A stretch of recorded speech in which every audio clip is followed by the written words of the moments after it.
Sveicināti! Tagad mēs runāsim par citu runas veidu, par māksliniecisko runu, kas ir viena no publiskās runas paveidiem, kas bieži tiek pārprasts, bet patiesībā piedāvā milzīgu radošās izteiksmes brīvību. Tu droši vien zini, kas ir informatīvā un pārliecinošā runa.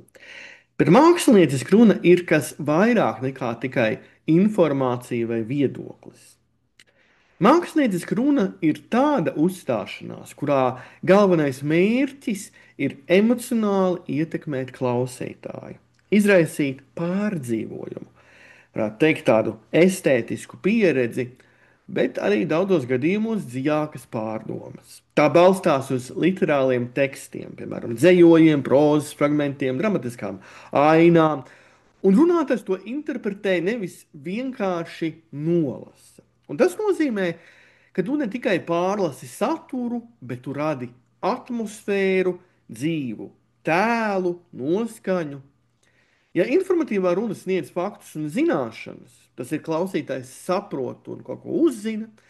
Ja pārliecinošā runa maina viedokli vai cilvēku uzvedību, jo klausītājs piekrīt un rīkojas attiecībā uz jūsu pausto viedokli, tad mākslinieckā runa iedarbojas uz iztēli un emocijām, pamudinot klausītāju just, pārdzīvot un arī domāt dziļāk.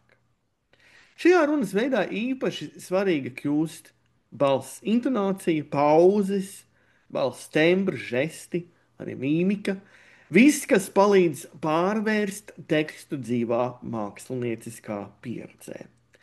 Māksliniecisko runu bieži izmanto, piemēram, konkursos, piemēram, dzejas slamā vai skatuves runas konkursā, arī teātra mēģinājumos un uzvedumos, dažādos radošos pasākumos, piemiņas brīžos. Bet ir jāatcerās, ka svarīgākais nav runāšana no, teikt, no galvas, bet gan runāšana no sevis. Tu ieliec savas sajūtas, savas domas un interpretāciju tekstā. Tāpēc mākslinieckā runa attīsta gan valodas izjūtu, gan emocionālo inteliģenci, kas ir ļoti būtiski mūsdienās, un arī veicina uzstāšanās pārliecību un radošumu.